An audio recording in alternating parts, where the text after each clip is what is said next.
Good morning. I'm David Blight, Director of the Gilder Lehrman Center at Yale. Welcome back to our conference on slavery and Yale in historical perspective. Thank you all for coming last night. Welcome back today. It's my privilege now to turn this over for a brief welcome to President Peter Salovey of Yale University, and then we'll be right back with the first session. Peter, thank you and good morning. Good morning. Thank you, David, and welcome everyone. It's a real privilege to help kick off the second day of this conference, Yale and Slavery in Historical Perspective. So whether you're joining us from New Haven or from another location around the world, thank you for being here. So this conference, it represents a major milestone in Yale's efforts to study, understand, and engage with our own difficult history. And it's also an opportunity to deepen and expand conversations at the heart of our work. I'd like to thank David Blight, who is the Sterling Professor of History, Professor of African American Studies and of American Studies, and Director of the Gilder Lehrman Center for the Study of Slavery, Resistance, and Abolition, and the entire staff of the Gilder Lehrman Center for their hard work in organizing this conference. We're really grateful for all who are participating today. We welcome your continued contributions as we examine our university's historic roles in and associations with slavery, the slave trade, and abolition.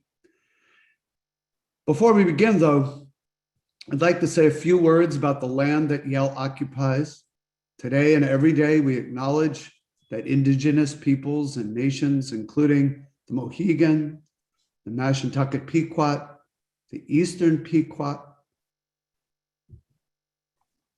the Schaghticoke, the Golden Hill Paugussett,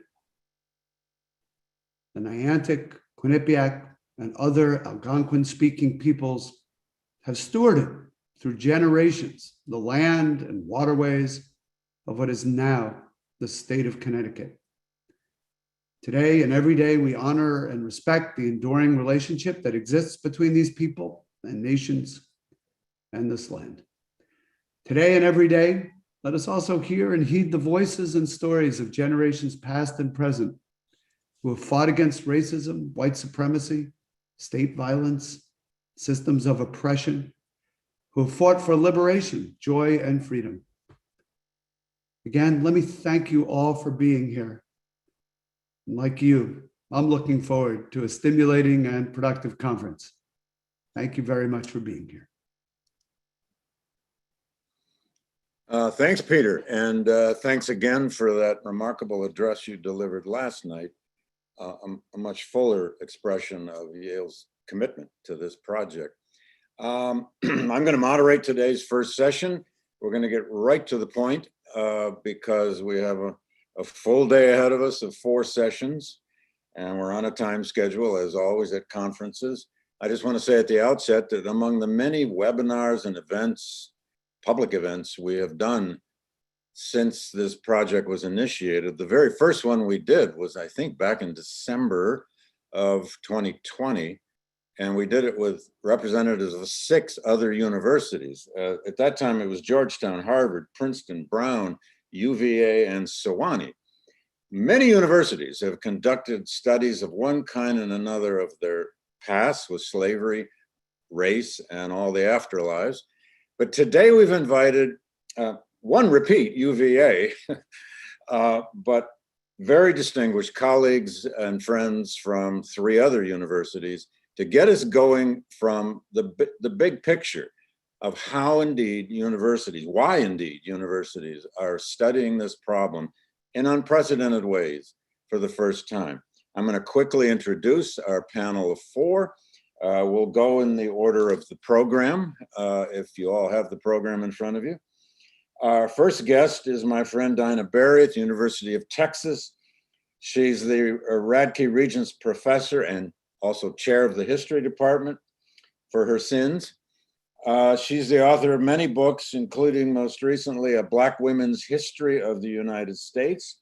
She was a member of the UT Austin's project to deal with their monuments and their past at the University of Texas. Daina will be our first speaker. Our second speaker is Dorothy Roberts from Penn. She's the George A. Weiss University Professor of Law and Sociology. She holds many different appointments in about 3 different departments and programs. She's author of Killing the Black Body, Race, Reproduction, and the Meaning of Liberty. And she is also deeply involved with the project at Penn, which is called the Penn and Slavery and Afterlives Project. Dorothy, welcome. I wish I could give you a much longer introduction, which you would deserve. And then our third speaker, in the order we will go, is Kurt Von Dake. Kurt is an assistant dean at the University of Virginia, and he's professor of history and American studies. He led the University of Virginia President's Commission on Slavery and the university from 2013 to 19. UVA has been in its own kind of way a leader in this. He's now running the university's project for the study of UVA and the age of segregation. And he is, I think, the founding director of the university's Studying Slavery project, of which I believe there are more than 80 members now. And indeed, Yale is now a member of that as well. Kurt, welcome back. And finally, Deborah Gray White, one of the pioneers in this field of slavery studies, and particularly in the study of women in slavery over the years. She's author of many books, but especially famously, Aren't I a Woman? Female Slaves in the Plantation South. Also the book, Too Heavy a Load, Black Women in Defense of Themselves. She's written textbooks, K-12 textbooks. Deborah is one of the people in our profession who has been engaging public history with these subjects for a very long time. And she has been director or co-director in recent years of Rutgers University's Scarlet and Black Project, which is producing, or already has produced, I believe, 3 volumes of essays and study of Rutgers' own history in New Jersey and beyond with the problem of slavery. Rutgers is as well an 18th century, founded in the 18th century, just like Yale. Deborah, welcome back. You've been on many other programs with the GLC, and it's great to have you with us again. So with all that way too fast introductions, let me get right to the panel. And we are going to ask each speaker to speak in the neighborhood of 15 minutes at most, so that we can have good time for Q&A and audience participation. And we have another very large audience this morning. So Daina, without further ado, over to you. Thank you. Thank you so much. Appreciate the introduction, and I appreciate being welcome to participate in this conversation. Thank you, David, and thank you, President Salovey. Today, I'm going to talk about what we're doing at the University of Texas. There are 2 projects, the Texas Domestic Slave Trade Project, and really just provide the history of the founding of the University of the First Class. Next slide, please. The University of Texas was founded in 1883. And this was founded through a legislative session where they assigned to create an institution. And this was part of the Texas Constitution in 1876. And they said, as I mentioned in my title, that this would be a university of the first class. And you see this is a document here of the Constitution that stated that they were going to create an institution. Next slide, please. One of the founding members was a gentleman by the name of Dr. Asheville Smith. And on your right, you'll see a copy of the cornerstone of the university. Dr. Smith was known as the father of Texas medicine, the father of the University of Texas. UT Systems Records notes that he made valuable contributions to Texas in the areas of politics, diplomacy, agricultural, ranching, warfare, finance, transportation, as well as immigration. But there's a connection to Yale here as well. Dr. Smith received his bachelor's and his master's degrees at Yale College, and he was made a member of Phi Beta Kappa Honor Society there as well. In 1828, he received his MD degree from Yale University and then went on to be trained in Paris and was instrumental in working through the cholera epidemic. And then he came back and lived in Salisbury, North Carolina, where he practiced medicine. But in 1837, after Texas became independent, one of his friends invited him to move to the Lone Star State. And when he arrived, he became the roommate of none other than Sam Houston. Among his many accolades that people know Dr. Asheville Smith for is that he was the Surgeon General of the Army of the Republic of Texas. He established hospitals. He was also one of the early presidents and founders of the Texas Medical Association, where he served as the president. He was also a state legislator, a school board member, a superintendent in the Houston and Galveston school system, and he was a Confederate colonial in the military. He provided support for public education and was one of the persons that pushed for the founding of Prairie View A&M University, as well as a female seminary university in Austin. So he was a very big educator. But why am I talking so much about Dr. Asheville Smith? Why does it matter? Why is his story important to not only the University of Texas, but to the stories of studying slavery at the university? Well, next slide, please. He spent his last few years of his life pushing for the establishment of the state university, as well as a medical class. But the University of Texas, since I've been on campus for 12 years, often is very open about saying they have no connections to slavery because they were founded in the 1880s. So they use dates and disassociation to disconnect themselves from this history. And they say that it makes it possible. But when we look at the history and we start exploring the history, we find a much different story. And I want to talk a little bit about that story and how we came here. Next slide, please.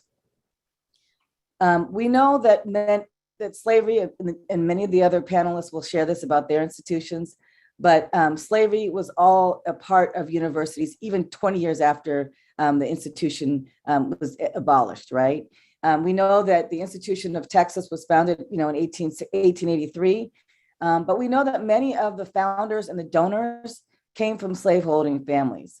We know that Dr. Smith was responsible for recruiting and hiring the early faculty that came to the university. Most of the early board members fought as part of the Confederacy.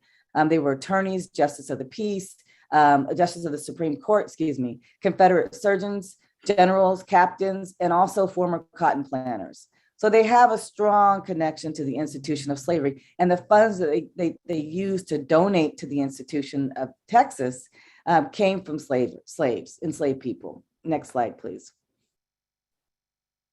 So you see here that the first 8 professors that we know for a fact that Dr. Asheville Smith was involved in hiring and recommending to the university. I know that 7 of the first 8 had direct connections to the Confederacy. We know a little bit about them, and we know their battle histories. We know their role in the Civil War, and we know that these individuals were pro-slavery activists. So the founders and the early professors and the early donors of the University of Texas were members of the Confederacy. The majority of them were members of the Confederacy. And so we see this and we understand this, and there is a connection to the institution of slavery. Next slide, please. Now, why is this important? One, we have to get to a point where our institution wants to join in with the 80 other peer institutions that are here at this conference to talk about our role and our connections to slavery and its aftermath. UT is in a unique position because we live in a community, we're in the state capital, and we're in a community that is rich with archives. We have archives on campus that I would say have some of the best collections on the institution of slavery at the Dolph Briscoe Center. We have records from the lower Gulf South states, Mississippi, Alabama, Louisiana, and Texas. And we have records from planters. We have records from the Confederacy. We have records from not only just the war, but also the university records confirm that there's a strong connection to the institution of slavery. And the only recognition that I've seen, and Dr. Blight mentioned this in the introduction, the only recognition that university has made with slavery is we had a committee a few years back to examine the statues on campus. And as part of that committee, there was a recommendation in an early draft of our our report to say that we were going to create a study of slavery and its aftermath and create an institute on campus that would study slavery and its aftermath. But somehow that did not make it into the final draft. And the conversation went away. Dr. Ted Gordon, who was the Vice Provost for Diversity and the founder of the African and African Diaspora Studies program, has created a walking tour, a racial geography tour of campus, where he's sort of examined this history and has been one of the main storytellers or griots on campus to share the stories of how the university is connected to not only the institution of slavery, but also white supremacy and the Confederacy. Next slide, please. And that racial geography tour is available online. So if anyone wants to see it. Now, for several years, I have been working since about 2015, I've been working with a team of scholars on the Texas Domestic Slave Trade Project. And we've been trying to uncover the ways in which enslaved people came and were transported throughout the state of Texas. I found that most of the research on the internal trade failed to extend beyond Louisiana. So most people don't look at Texas when they're looking at the institution of slavery. They sort of stop at Louisiana, which was the major hub of slave trading activity, primarily in New Orleans. But we also know that Natchez, Mississippi was another major hub. But when we look beyond and go a little bit further west, we find that there's a rich history of slave trading throughout the state of Texas. And as we've been researching this through classes, undergraduate and graduate classes that I've been teaching since 2010, really, and using the archives at the Briscoe Center and the Benson Center and the local archives in town, the Texas General Land Office, which has land records and maps showing where all the enslavers live. We've used census records to identify the enslavers and then found out where they lived, and then find other records throughout campus and at the Austin History Center and many other archives in town that are uncovering this very, very strong connection to slavery that the University of Texas has. We know that this history is rich, and we know that it's available and the documents are all over campus. So part of this, in order to push this research forward, we created a website, Teaching Texas Slavery, and we received a Spencer Foundation grant, myself and colleagues in the College of Education, Drs. Keflin and Anthony Brown. And we did teacher workshops with K through 12 educators to talk to them about how to incorporate the history of slavery in their courses by maintaining the standards that the teachers have to maintain for teaching and testing. So that was the first sort of dabble into putting the material that we've been collecting for years online. Also, my graduate students have been producing essays on the history department's web magazine, Not Even Past. And they've been producing essays on little aspects and stories that we've come across that connect us to the histories of slavery and the history of the University of Texas. And we found a lot of history about Dr. Asheville Smith and the ways in which he managed his enslaved property out Evergreen Plantation in Harris County, Texas, outside of Galveston. So we have the ability to tell the stories of enslaved people like Elizabeth, who was a concubine from South Carolina, who made her way to Texas with her enslaver, A.C. Horton, and they moved to Matagorda, which is one of the port cities where people came in. She exchanged letters with her daughter and tried to negotiate the terms of her sale, including her own price. We have stories also about slave traders, such as John S. Sindor. Many of you have heard of the Sindor family, who moved to Texas in 1838 from Hanover County, Virginia. 2 years later, he not only brought his wife and family aboard the Austin, but they also included timber frames for his home, which he established in Galveston, and he called it Powhatan House, maintaining a very strong symbolic connection to Virginia. Sindor was a cotton merchant and a slave dealer, and he became the mayor of Galveston in 1846. We have several documents relating to his activities, and these documents are all on our campus at University of Texas, including information about the 2 steamboats that he used to haul cotton up and down the Brazos rivers. I've successfully, as I mentioned, worked with undergraduate students to focus on, basically, we're doing a county by county study of the history of slavery in Texas and how enslaved people were traded. We're trying to tell stories of how various people made it into the state and how some of them gravitated to Austin, and many of them were educated at the University of Texas. We've looked at census records, runaway slave advertisements, deed records, Texas Supreme Court records on cases related to slavery. And we've also looked and found auction houses. We've been studying the records of steamboat companies and the personal histories of slave traders. So many of the roads that we traveled in terms of our research led us right to Austin and to UT. And more importantly, they led us to Asheville Smith and his evergreen plantation. We learned about his management style and his overseer, Benjamin Roper, where he reports about an incident where an enslaved man by the name of Lewis had a fight with his overseer. And the overseer says in a letter to Dr. Smith, "I cut Lewis with a knife and sent him to the doctor." But when he brings him home, he brings Lewis back to the plantation, he says, "If any Negro, whether I have control of him or not, should ever give me any more trouble like that, I will deliberately take his life. I am now armed, and it is my intention to never go into the fields without a weapon." And he says that when he returned to the plantation with Lewis, that he gave him a severe whipping. So we have documents of these letters from Asheville Smith writing back and forth. I think the irony is at the end of these exchanges that we have in the 1850s, or early 1850s and mid 1850s, at the end, Mr. Roper, the overseer, ends up resigning because he said that the enslaved population that Dr. Smith owned was, quote unquote, hard to manage. So there's a lot more there that I'd like to explore and that we want to explore as part of this research project.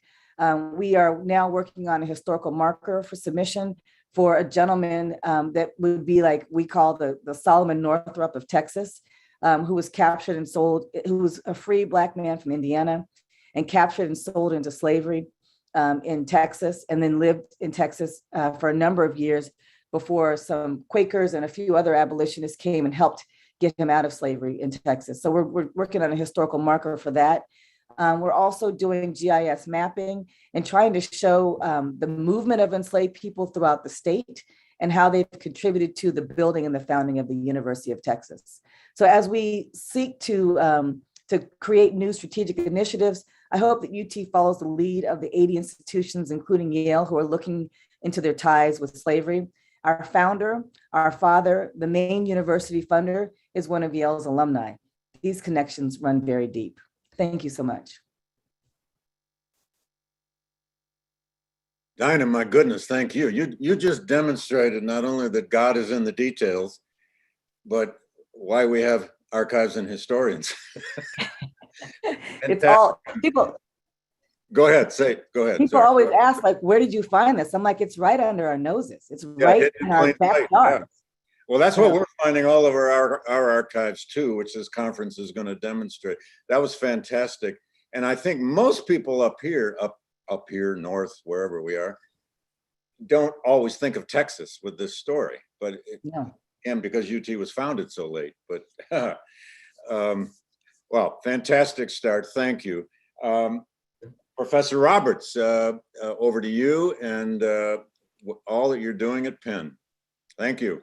Thank you. Thanks so much, David. I really appreciate the invitation to join this very illustrious group to talk about what we're doing at Penn and the lessons, I think, for other projects looking into entanglements of slavery. So I'm going to share my screen, and hopefully that looks good for everybody. So at Penn, we have two interrelated projects. That's why I'm calling my talk The Penn and Slavery and its Afterlives projects. While other universities around the nation were beginning to reckon with their relationship to slavery, University of Pennsylvania at first failed to acknowledge any relationship to slavery at all, like Professor Berry just described with University of Texas. Now, Penn couldn't claim to have been founded after slavery was abolished, but Penn's historical icon was Benjamin Franklin, a Quaker abolitionist. Then in 2017, a group of pioneering Penn undergraduate students launched the Penn and Slavery Project to uncover and document Penn's true history with enslavement. And as Professor Berry just said, the evidence is right under our noses. They dug into the Penn archives, and within a year, under the supervision of Penn history professor Kathleen Brown, they conducted path-breaking research into the archives and discovered that many of Penn's trustees and faculty were enslavers, that an enslaved man worked in a dormitory, and that the university conducted fundraising campaigns in the South and in Jamaica to solicit enslavers' donations. The Penn and Slavery Project built a website with a wealth of information about its findings, including reports by the students. And they worked with an interdisciplinary team of historians, librarians, developers, and designers to create a novel app that you can download on your iPhone that takes users on an augmented reality tour of the campus with 6 stops that tell a different story at each stop about slavery's legacy at Penn. One of the lessons of the Penn and Slavery Project, like the lesson Professor Barry just told about UT, is that no well-funded university was immune from slavery's reach. And another lesson is that students can and must play a vital role in exposing and addressing universities' history with slavery. In January 2018, after the first exposures that the students uncovered, Penn President Amy Gutman and Provost Wendell Pritchett announced the formation of a small working group to further explore the university's entanglements with slavery, in President Gutman's words, so that we might improve our community's understanding of the impact and implications of slavery on Penn's past and what it means for the present and the future. I served on the working group, which was led by Provost Pritchett, that examined what the students were continuing to excavate and made recommendations to President Gutman about the university's response. I was immediately struck by the profound involvement of Penn's medical school in slavery. Penn's was the first medical school in the nation. Penn's training of medical students partook not only in the common practice of exploiting Black people, but also propagated ideas that supported enslaving them. Penn's medical school provided major, if not the primary, training for Southern doctors who were enslavers. A majority of students at Penn Medical School in the 1800s hailed from Southern states. There were more students from Virginia than from Pennsylvania at Penn's Medical School. And these students then returned to the South to practice a form of medicine that revolved around subjugating Black people. Professors at Penn Medical School developed and taught racist claims about the biological peculiarities of Black people, and they widely employed these myths to justify enslaving them. In fact, the key figures in promoting the biological justification for slavery, Samuel Cartwright, Samuel Morton, Josiah Knott, were all affiliated with Penn Medical School. Even Benjamin Rush believed that Black people's dark skin resulted from leprosy, and he presented as evidence in this article that resulted from a special meeting of the American Philosophical Society, atrocious experiments that applied acid to the skin of enslaved Black individuals who had no right to consent or not to consent to this experimentation. Penn professors and doctors both taught racist medicine to their students and disseminated it to the broader public in highly influential treatises. It also was very likely that Penn professors used cadavers from deceased enslaved individuals or displayed living enslaved individuals in their demonstrations of anatomy, surgeries, and other medical procedures. Penn Medical School also profited from slavery by soliciting donations from wealthy slaveholding graduates and other Southern and Caribbean plantation owners.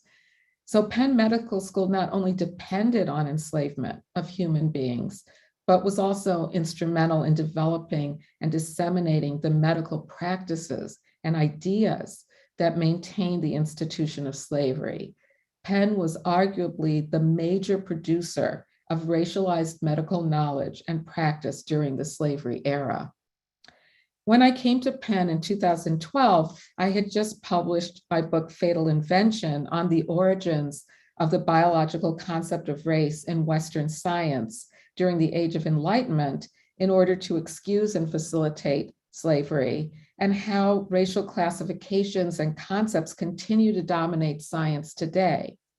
Doctors played a critical role in developing the ideology of innate racial differences that made white supremacy seem natural. It began to sink in as I worked on the Penn and Slavery Project that I was faculty at the university whose medical school was the epicenter of developing and circulating these ideas during the slavery era.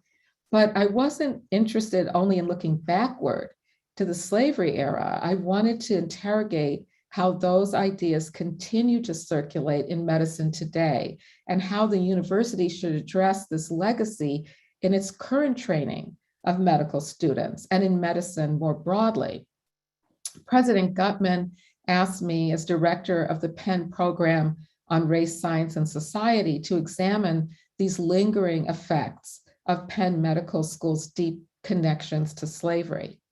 So with the help of PRSS postdoctoral fellow Iselle Sanford, who I'm happy to say is now a professor of history at Carnegie Mellon University, I launched the Penn Medicine and Afterlives of Slavery Project, or PMAS, we call it, as part of the Penn and Slavery Project.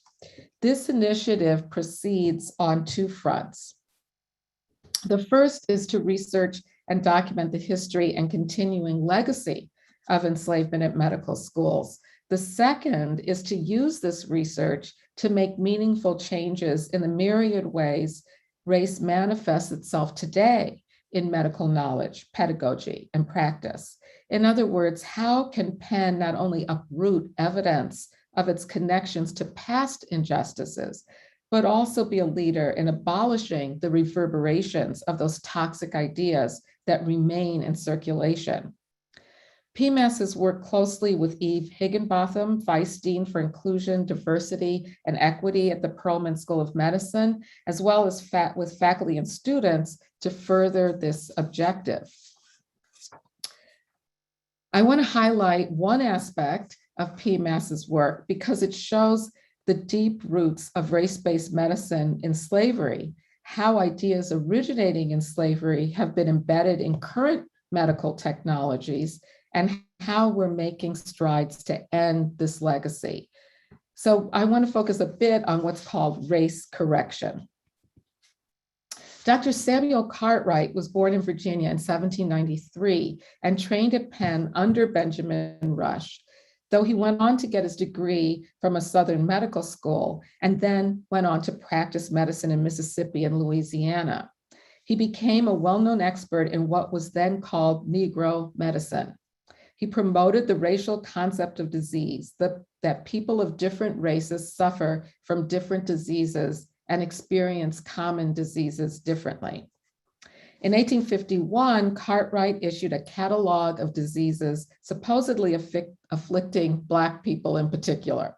Somehow, all of Cartwright's observations added up to one important claim: slavery was beneficial to Black people for medical reasons. Cartwright identified Negro consumption, a lung disease that supposedly affected Black people in particular because Black people innately had lower lung capacity than white people.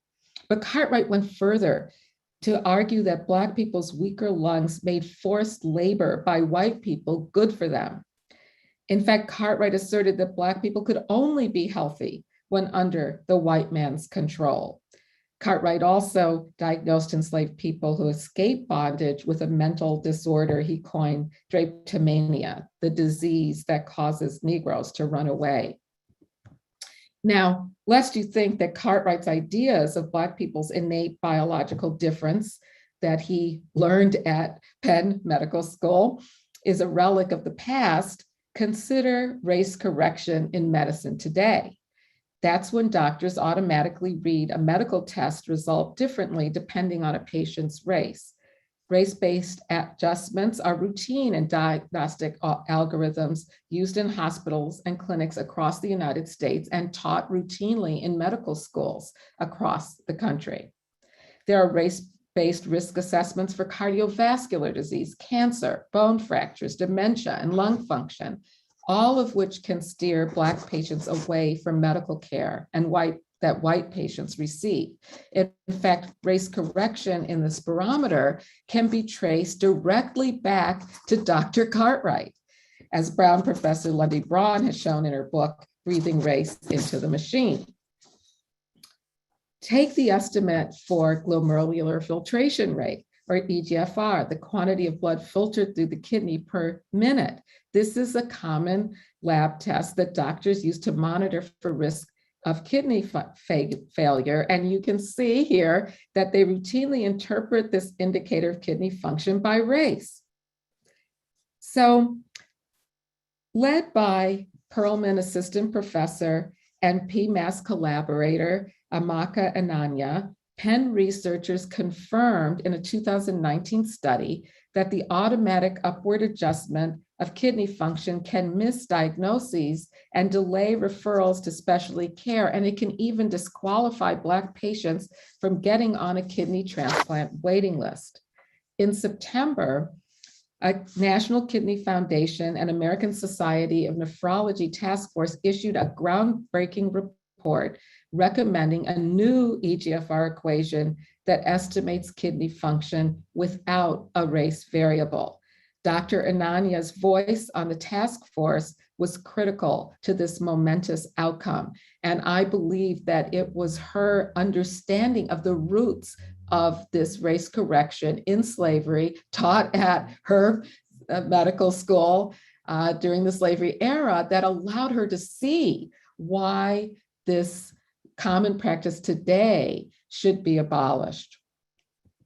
Just like the Penn undergrads who spearheaded the Penn and Slavery Project, Penn medical students have been at the forefront of examining ways that medical education imports vestiges of the biological concept of race and the racial concept of disease rooted in slavery. Several Penn medical students joined with faculty and administrators to publish an important article in the New England Journal of Medicine that pointed out where the afterlives of slavery lie in medical school curricula and recommended changes that should be made.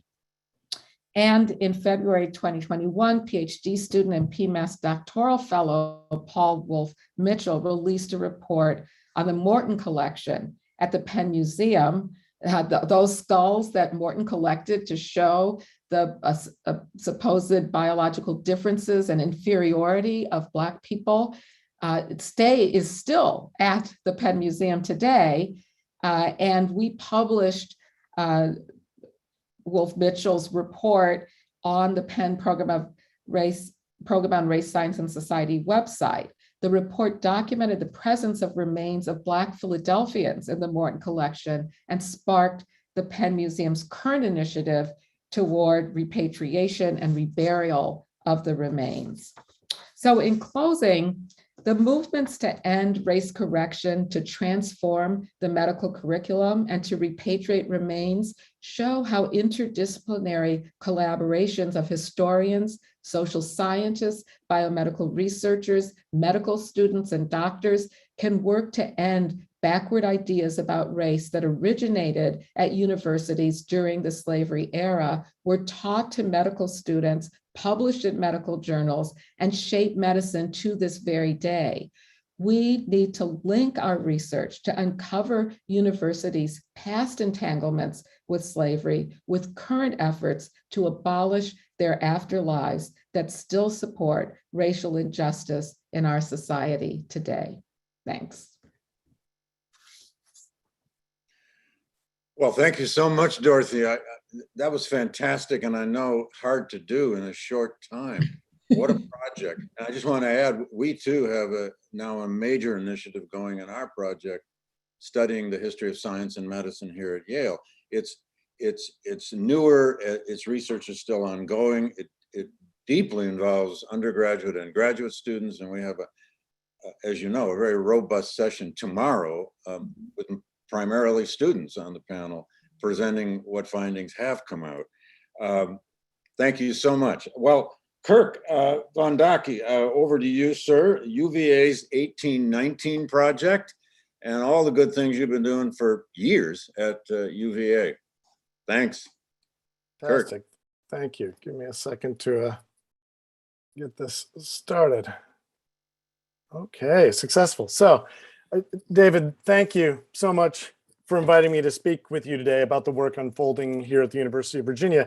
It's now over the past 9 years. The work here started as a rather narrowly focused project to finally examine the history of slavery and the lives of the enslaved at what is the flagship state university in the most powerful and important slave state in the United States. We were charged then, this is back in 2013, with pretty simply doing the research, educating, and considering appropriate memorialization. This is a phrase that always gives me a chuckle, right?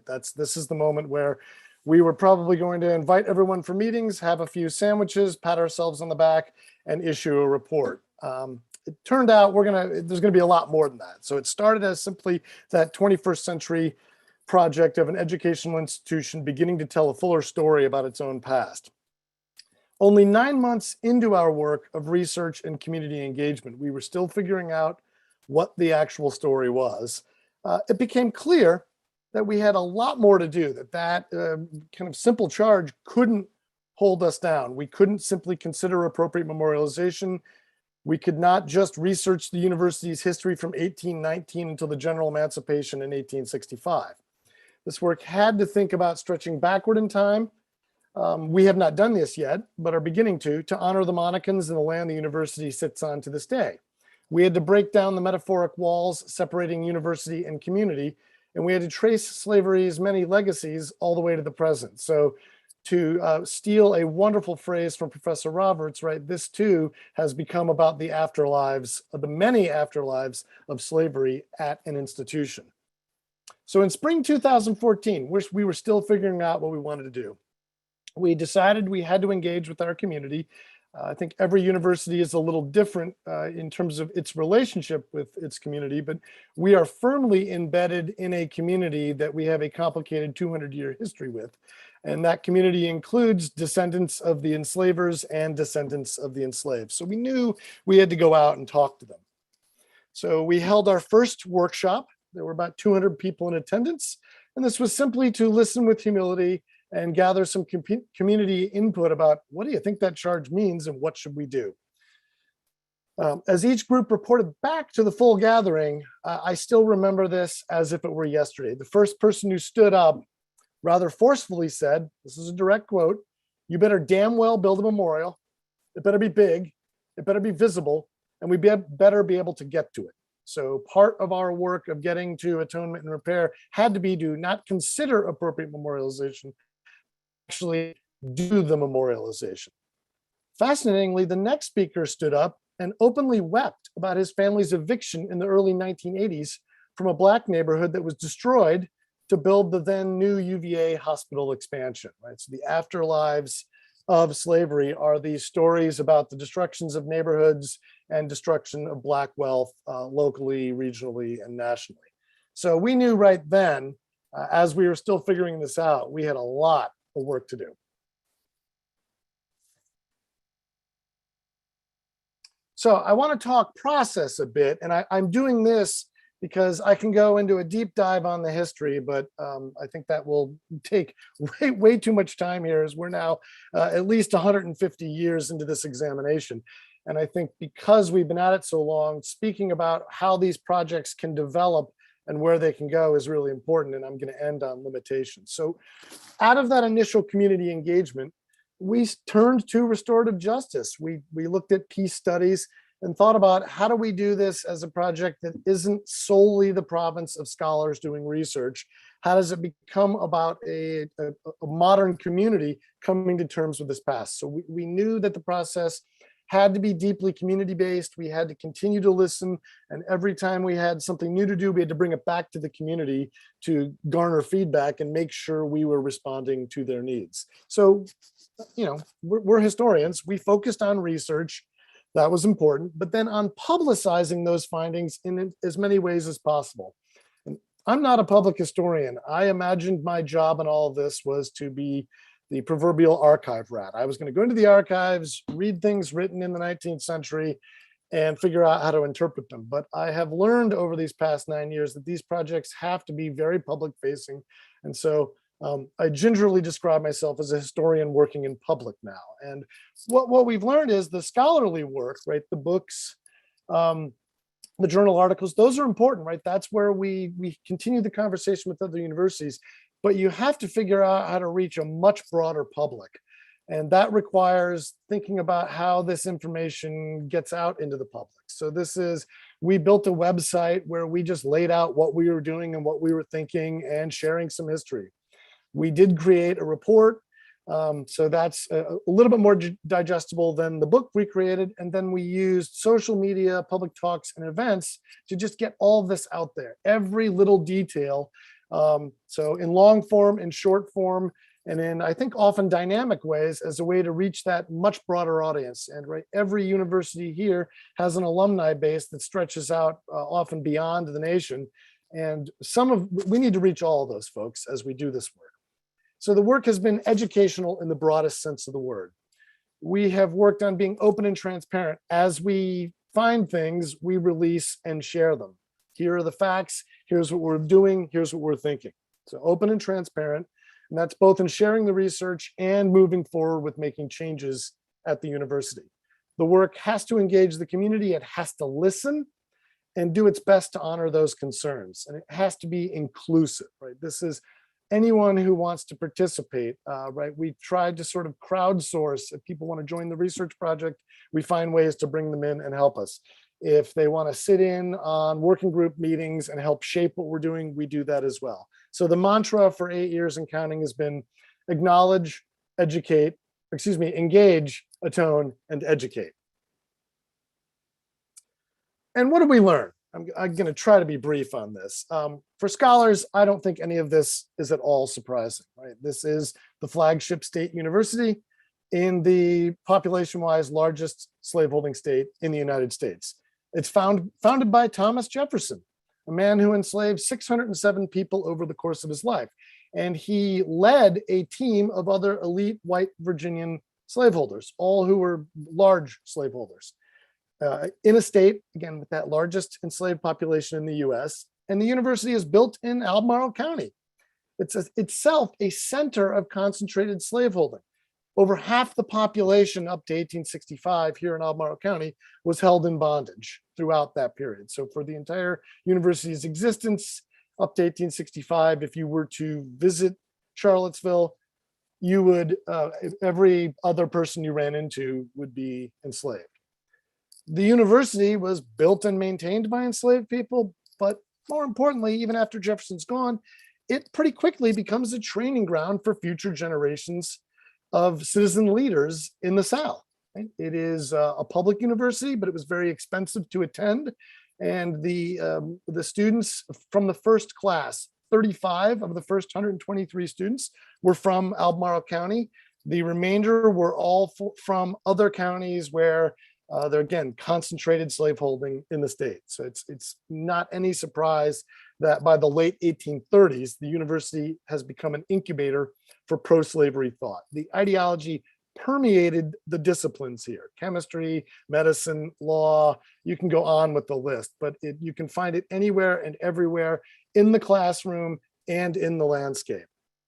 By 1860, 1861, it had created generations of engaged citizens who had spread across the South: doctors, judges, lawyers, legislators, who took up leadership positions in their states and then in the Confederate government and military. 7 of 16 Confederate cabinet members were UVA alums, and we were represented in nearly every state of the Confederate House and Senate. And this is really important for the afterlives, that when the war ends, this story is going to continue. It will change because of the general emancipation, but the losers in that war, as they come back to UVA in Virginia, have not given up the ideologies that carried them into that conflict. So again, the university was home during this period to at least 4,000 enslaved people over a 48-year period. The university itself was a renter of human beings. It wasn't really in the ownership business, and that was both because it was chronically underfunded and because slavery was so deeply commodified in Virginia that there was already this existing network that ran across the state renting people. So during construction, people were rented to the university from at least 70 miles away in some cases. When I started this project, we were told it was all local slaveholders, and it turns out, no, it's not. So the story of renting people in human bondage is one that impacts a much larger area. Those people literally built the university and maintained it for a half century. And when the university opens to its first class in 1825, most of those enslaved people are owned by professors or by hotel keepers, which at UVA are we are a pioneer in outsourcing dining services and housing to secondary contractors. So people came in, ran the dining hall, and managed the student rooms, and sometimes enslaved upwards of 40 people. So at any one point after 1825, 100 to 200 enslaved people living and working at the university. In this research, we have identified close to 700 people by name, and that work is kind of ongoing in small scale now. We wanted to make their history and this history really visible. So how did we do that? And I love the image you see here. This is a perfect 1850s vision of the university where the sites of enslavement are not even included in the picture. It's sunny, 77 degrees and pleasant. It's always perfect at UVA. Students are frolicking on the lawn, and slavery is hidden in plain sight, even in the image. If you look on the left, it's a little hard to see.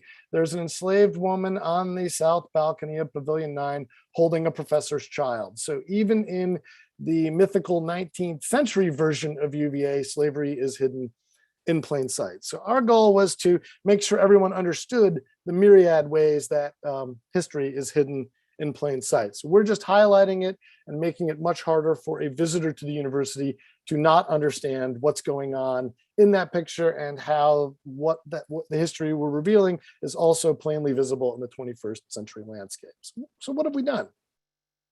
We have renovated and interpreted not one, but two enslaved burial grounds on the university. And this work is often iterative. The one enslaved burial ground next to a dorm complex was actually discovered and lightly interpreted and demarcated in the 1980s. We came back in 2018, added two more signs, and then students objected to the way way visitors were interacting with the signs, and we added more signs a year later. We also fully reinterpreted the main enslaved cemetery plot, which is next to the university cemetery and a Confederate cemetery. So we have a lot of cemeteries to kind of interpret and work with here at UVA. We've even worked with the university cemetery on how do you tell the history of those buried in the white cemetery. This is professors, administrators at the university. And then in your materials, actually incorporate these other two complexes, the Confederate cemetery and that enslaved burial ground, in the story that you're telling. And these are good projects, but they're still not enough. You can come to UVA and never see any of these cemeteries unless you happen to walk behind dormitories. So we also worked on what I'm going to call today dispersed interpretation. This is make this history visible anywhere and everywhere. We worked to make sure that the new Rotunda Visitor Center, this is the first interpretive center at the university. It's a small museum, incorporated the history of slavery and even extended beyond the period of slavery into the age of segregation to discuss the lives, labor, and work of the enslaved in slavery and freedom at the university. We built a walking tour map that leads students on, or anyone, a visitor, on what could be a 6-mile walk around our grounds. It documents every space that we can interpret in any powerful way. It takes you to memorial sites. It's now also an app that is free out of the university library that you can download. And I'm really excited by that possibility because that makes it much easier to keep adding. A note on the paper map, pre-pandemic, 1,000 or more of those maps left the visitors center every month. So know that these kind of simple, old-fashioned 20th century technologies, a foldable map that's in color and does some work for you, can actually reach a staggering number of people. And we know that not all 1,000 of those people opened the map and followed it around, but if even a third of them were doing it, we're reaching a lot of people. We've also added interpretive panels in classrooms, in buildings. We've named 2 buildings after enslaved people, and that work is still ongoing. We continue to look for ways to add this story. My goal has been, when we're done with this work, it's impossible to be a casual visitor to the university and not wander any path through it and not encounter this history in some way.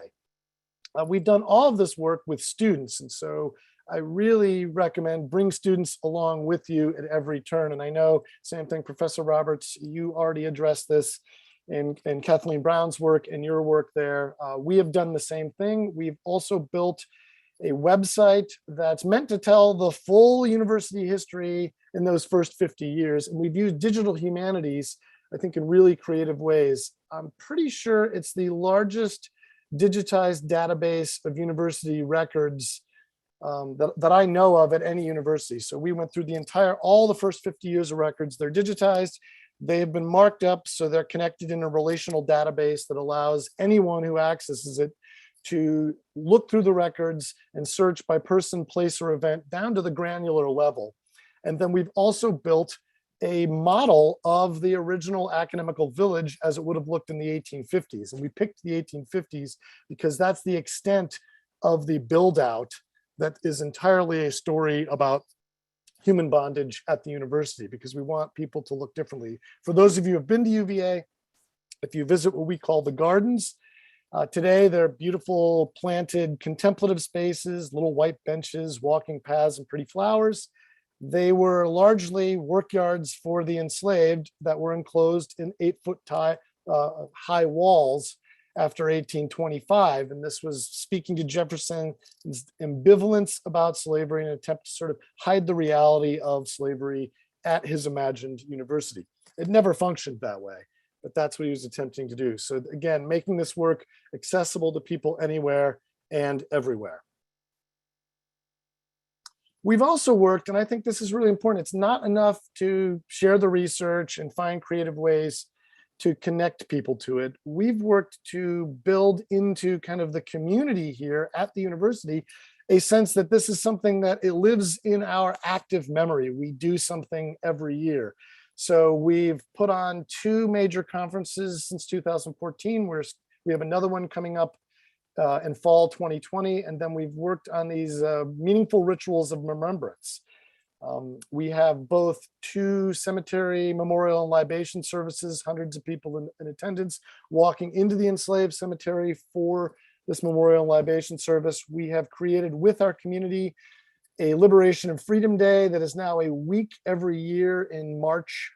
And it's in March because that's the days of the Union Army occupied Charlottesville for 3 days in 1865. They came as a conquering army, not a liberating army, but 14,000 enslaved people in Albemarle County, and many of them at the university, understood that as a moment of liberation. Well over 1,000 enslaved people followed the Union Army out of town 3 days later.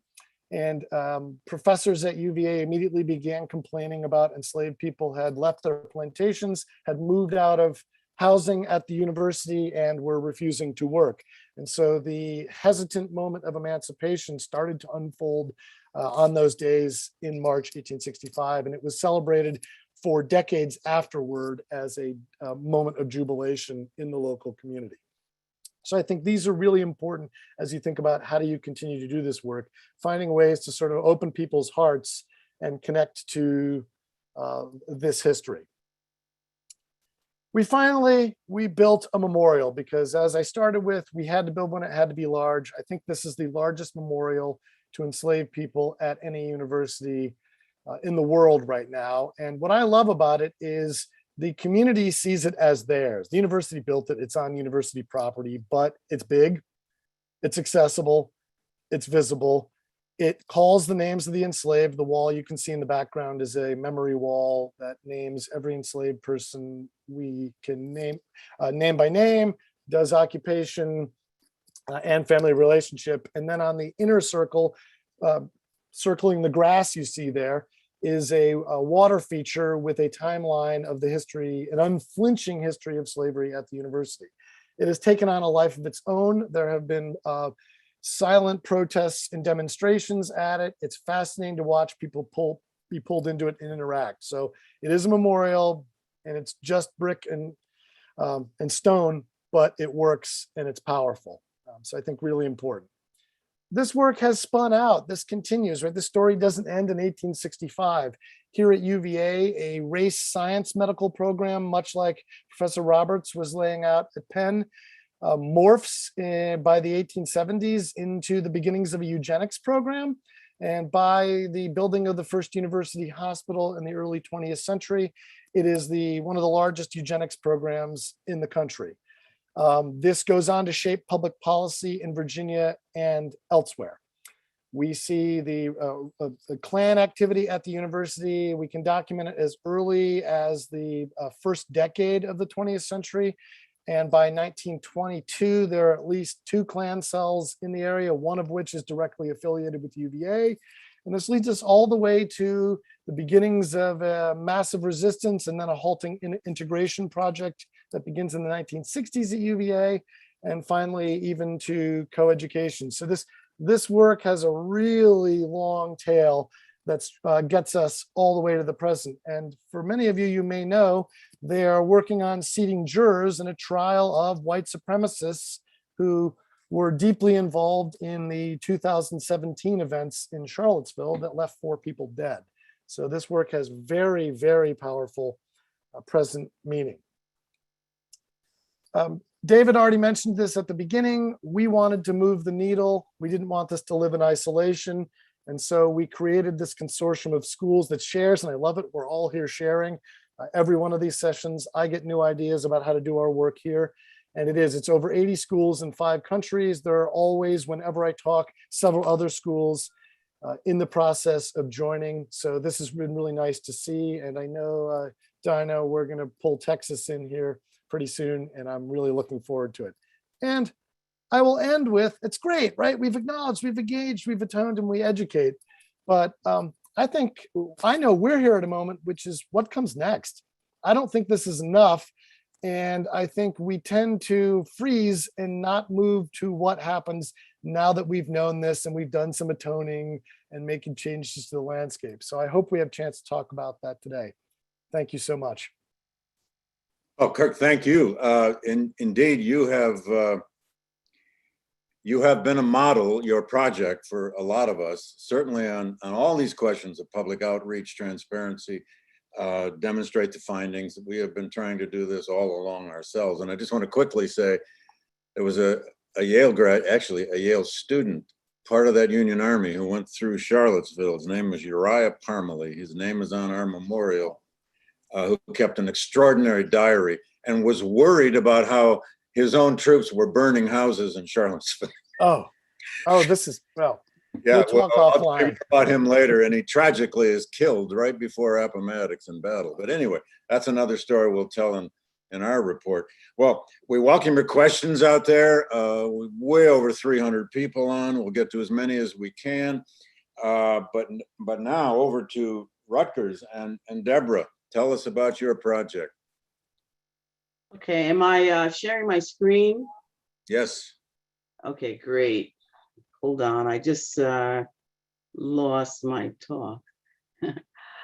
Well, thank you. Thank you for giving me this opportunity to share information about the Scarlet and Black project, which has not only researched Rutgers history with slavery, but also slavery's legacy, how it lived on in Rutgers' relationship to African Americans throughout the 19th and 20th century. In other words, what we've been talking about here as the afterlife. I've titled my talk, The Price of the Ticket. paying for diversity and inclusion, not only because the project brings this study up to the present, but also because I think diversity and inclusion are very popular buzzwords today. And I believe we need to examine that. And I think we need to know that diversity and inclusion come with a price, that it's not free. So in May of 2016, President Obama came to Rutgers to deliver the commencement address, which also happened to be the 250th anniversary address of the university's founding. On that crisp, sunny day, Obama described Rutgers as a, quote, intellectual melting pot, where ideas and cultures flow together among what might just be America's most diverse student body. Quoting further, he said, quote, America converges here, and in so many ways, the history of Rutgers mirrors the evolution of America, the course by which we became bigger, stronger, and richer, and more dynamic, and a more inclusive nation, unquote. Obama's depiction of Rutgers as a multicultural, ethnically diverse powerhouse is the way that Rutgers boosters like to think about their university. In fact, Rutgers' website uses its high diversity scores as a recruitment tool to attract students. In other words, Rutgers takes its diversity to the bank. It attracts students with its diversity. But it wasn't always that way. When Vicki Donaldson arrived on Newark's campus in 1967, it was lily white and walled off by a fence to separate it from the predominantly Black neighborhood that surrounded it. The only Black person who she saw for 2 weeks was someone who was part of the kitchen staff. Then she met Richard Roper, who was president of the campus chapter of the NAACP. According to Roper and Donaldson, 1967 was the year when Black students at Rutgers Newark organized a sit-in that ultimately sparked change at Rutgers. Said Roper, we were ready to make a big noise in the process and move. And move they did. They created the Black Organization of Students, took over Conklin Hall, and made demands on the administration. Actions like these were repeated on the Rutgers, New Brunswick, and Camden campuses. Black students, with the support of white and Puerto Rican students, made deliberate and intentional efforts to change the culture, student population, faculty, and administration. They did so knowing that it came at a price. They risked being expelled. They risked going to jail. They risked assault by police. Some lost their scholarships. Some were disowned by parents and relatives who didn't endorse their revolutionary stance. They understood that change came at a price, that it was not free. Indeed, there's been a lot of change at Rutgers. But in 2015, when the Scarlet and Black Project started, many students thought there was still more to do. Walking across campus, they saw statues of the Dutch founders and white poets, people who they knew nothing about. Except for Paul Robeson, a Black activist who Rutgers only reluctantly embraced. There was little evidence that Black people had contributed anything to the college, or to New Jersey for that matter. These students, and let me repeat, students, because that's important. These students enlisted the New Brunswick chancellor to do what many colonial colleges were doing, explore the university's history with slavery and slavery's legacy. It was their belief that understanding the past would help them and the university go forward. They believed, as I do, that recalling, recounting, and remembering are part of the process of reparations. Yes, there's that dirty word, reparations. It's the price of the ticket, a ticket to a more inclusive, a more fruitful and rewarding future for the university. Well, how did we start the process of recalling, recounting, and remembering? As I said, it started with students, not scholars, and it became a university-wide endeavor. It was not just undertaken by me. When the chancellor announced that a committee was being formed to study Rutgers' origins, people across the university showed up. Really, they just showed up. People like my colleague, Marisa Fuentes, who explained to me that she was a colonialist and she probably knew how to deal with those records better than I did. And she was right. She showed up. Camilla Townsend, the department's Native American specialist, assigned her undergraduate class the task of researching the Lenape people. Tom Frusciano and Erica Gorda, Albert King, David Fowler, the university's archivists, they showed up. They gave our graduates and undergraduates crash courses on using the university's special collections and helped guide their research. And John Coakley, now an emeritus professor at New Brunswick Theological Seminary, which was the first iteration of Rutgers, shared his knowledge with us. My point is that this was not an individual project. It was not my project, and it wasn't a two-person project. Our graduate students were not all Americans, nor African Americans, nor even all from the history department. By the time the project, or at least by the time we finished our first 3 volumes, and the only 3 volumes, by the way, by the time we finished, we had graduate students from the English department, from the Department of Education, from Sociology, from Women and Gender Studies. We also received administrative support of upwards towards $1 million. I can say that now that we've accomplished many of the things that we initially set out to do, but during the project, both Professor Fuentes and I were afraid to really remind the university of how much we were spending. But the wonderful fact is that this endeavor was undertaken with the full, and I mean full, financial support of the university. For about 5 years, we supported graduate student research and writing at the cost of $20 per hour.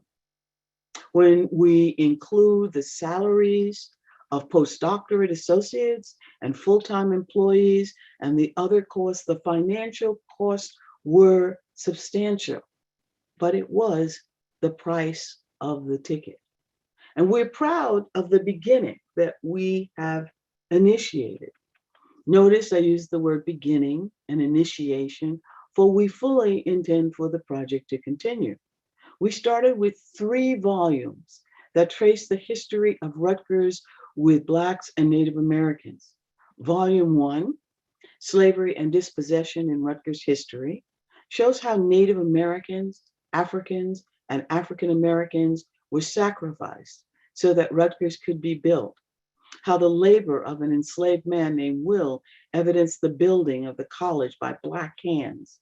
How, among so many others, the parents of the noted abolitionist and feminist Sojourner Truth were abused and left to wither away by insensitive owners who were subsequently revered as Rutgers' august founders. And how Rutgers leaders and faculty defended slavery and white supremacy while they pressed for free Black people to be sent back to Africa. This first volume also documents the presence of a vibrant Black community in New Brunswick, one that resisted slavery in its organized activity that was both public and underground. The second volume of Scarlet and Black, Constructing Race and Gender at Rutgers, 1965 to 1945, chronicles Rutgers' disturbing history with African Americans from the end of the Civil War through World War II. First documenting how the administrators and faculty at Rutgers disseminated the ideological precepts of Anglo-Saxon supremacy, both on campus throughout the United States and also with missionary projects throughout the world. Next, it illuminates the courageousness of Rutgers' first African-American graduates, the way they braved campus racism, even when, as illustrated by Paul Robeson, it meant enduring physical and psychological assault. Finally, it shows that Douglass College, the women's college here at Rutgers, even though it was founded in 1918 in resistance to sexism and was rooted in a women's movement aimed at upending entrenched ideas about female deficiency, it also adhered to the same racism as its brother college. The first graduates of Douglass, including Julia Baxter Bates, who was admitted by mistake because they thought she was white, they were just as courageous as the Black men who composed Rutgers African America's, what we call forerunner generation.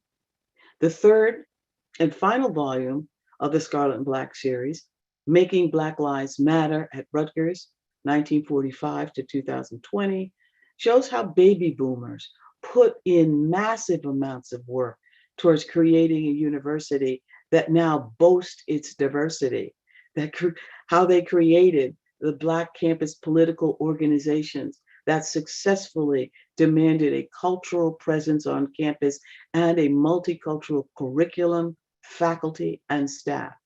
This third volume also documents incidents of racial tension that occurred towards the end of the 20th century and the beginning of the 21st.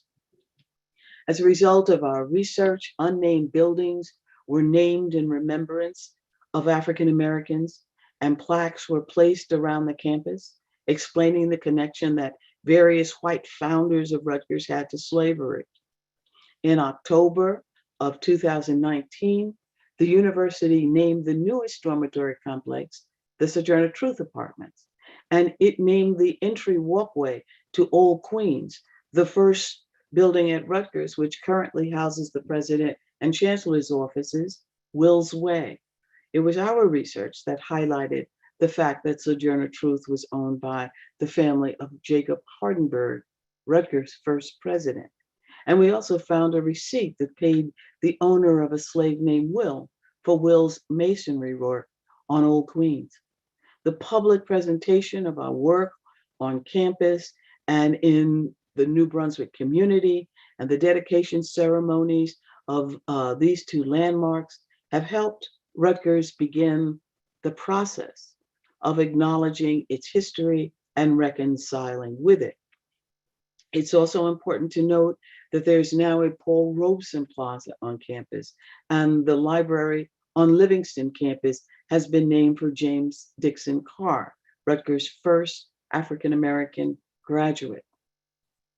Along with the books, we have integrated the new knowledge into Rutgers visitors tours, and our undergraduates in our public history course have developed a separate tour for school and community groups that want to delve more deeply into this history. We also have a walking tour app. We are now near completion of a website that will be updated continuously, as will our tours. And we're not done. The Scarlet and Black Project has been institutionalized in a new center at Rutgers, the Institute for the Study of Global Racial Justice, and a new $45 million initiative has just been announced by our new president, who you are familiar with at Yale, Dr. Jonathan Holloway, former dean of Yale College. The aim of which is to diversify the faculty by providing for academic lines and more visiting professors. Right now, the Scarlet and Black Project is in the process of pivoting to disseminating our information to K through 12 students in the state of New Jersey through textbooks and teacher education. We also want to grow our connection with Black alumni in order to create mentoring networks and increase the donation of papers to the Special Collections Archive at Rutgers. In concluding, I'd like to reiterate what I wrote in my introduction to Volume 3 of the Scarlet and Black series. The project was and is not about the past, but about the future. In 2015, students wanted to feel less alienated by Rutgers' environment and wanted this history of the institution's past to serve as the prologue to its future. It was in this spirit that we undertook this study, and it is with pride that we hand back this history to those who can implement change, especially our students. We want the project to be inspirational, and we expect Rutgers to do more than just advertise its diversity. We expect Rutgers to lead with it and be intentional about making diversity meaningful. Thank you. Well, Deborah, thank you. That was brilliant. We have taken your advice and others about involving students. Indeed, I read off a long list of our research assistants last night, and your own public outreach here is absolutely a model. Now, we've got a lot of questions in the Q&A and not time enough for all of them, but I'm going to ask all of our guests here one big question, and I'd like each of you to take a minute or two with it. This comes from the Q&A in various ways from various people. In the environment we're living in, where one questioner says 27 states, it may even be more, legislatures have tried to control, restrict how slavery and race is being taught in classrooms.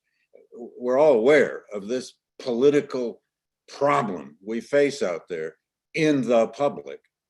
How can our projects engage that? In fact, one person asked Daina, how are you providing a refuge for Texas teachers? Now, that may not be your portfolio, but how can and we're all doing this. This is entirely a public project. We're all doing. That's why we exist at the GLC. But how can we universities now engage that particular problem with everything we're learning and with our outreach? Maybe Deborah, you would go first. Well, first of all, I think, in some ways, I'm very glad that this has become a very national discussion. Yeah. Because this has always been the case. I mean, people have always complained about Black History Month, being involved in K through 12 textbooks. I know that there's always been a concerted effort to keep Black history out of United States history textbooks. And there's always been an effort to control how this history is being taught. And now that this struggle that we have been having, the Organization of American Historians ran up against this when we tried to do national standards in history. So this is not anything new. This is a new iteration of it.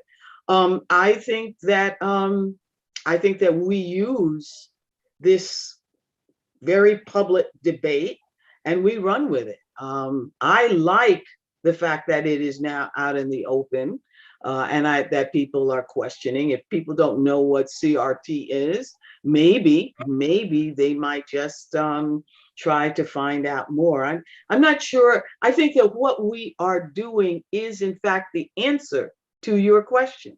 We're doing the history, we're putting it out there, we're not hiding it, and we're giving it to students, many of whom, let's face it, are the first people in their families to go to college and who are learning this material for the first time. So I just think that we keep doing what we're doing. Well said. Daina, and I ask everybody to please, I was just told here we're being cut off at 10:29, but anyway, Daina, you go next. I'll be brief. Those laws have already passed in Texas. Yeah. Teachers are already being restricted. Yeah. There's been teachers that have lost their jobs, administrators that have lost their jobs in different school districts. But the teachers, the students, and everybody is fighting back. And I disagree with what Deborah said. Part of what I embrace about the law is that it allows us to pull out the primary documents The documents that maybe some of those that created the laws would not want people to see. The documents that say, in the state constitution, that slavery was something that they were trying to maintain, quote unquote, Negro slavery for life. So if we have to teach history and we have restrictions on not making people feel a certain way, or one group feel better or worse than another group, then let's just share the documents and let the students decide for themselves. That's where I sit on this. Go for the documents, yes. Dorothy. Well, I agree with that. I think we're not only documenting what people want to deny, which is critical, but we're also showing how this past has reverberations today. And so the idea that this slavery is past, that's why we don't need to study it today. I think we're contesting that by showing the connections between the past and racial injustice in America today. Also, I would highlight what others have, the importance of community engagement and the history of resistance. And so that also supports being involved in a broader movement to contest these efforts to deny the reality of the past. And so I think for all those reasons, our projects are super important today and also accentuate these themes of community resistance and afterlives that we've been talking about. Thank you. Kirk, you get the last crack at that. I'm going to keep this incredibly brief. I don't know that there's anything to add from what my colleagues here have said. I think all of these things, right? It's about the education. It's just about pushing the primary documents out into the public. And I'm watching it here. We're in the midst of a defending Mr. Jefferson moment, and the student response has been to air the primary documents and start to talk about it. So, right, just keeping that evidence out there plainly for everyone to see is maybe the only antidote. Yeah, it's a little bit like every time you encounter, as I have, the argument that secession wasn't about slavery, you just show them the secession resolutions of all the Confederate states. I mean, that's one among 100 examples. We do have 2 minutes left here, 3 minutes. I just would say, as you all just pointed to, I can't remember a moment in my all too long life now when so many of us have been engaged with what we call public history. Whatever gets us there. And now with university resources, Deborah, as you pointed out, and Yale indeed has committed resources to our project, and even, as President Salovey pointed out last night, to the New Haven community. This is very, very much a community outreach project we're engaged in here. We love our archives, but we can't just stay there. As Kirk, you've discovered, as we've all discovered. A fantastic session, a great start. I want to say to all of our audience, keep the questions coming. We're going to harness them all.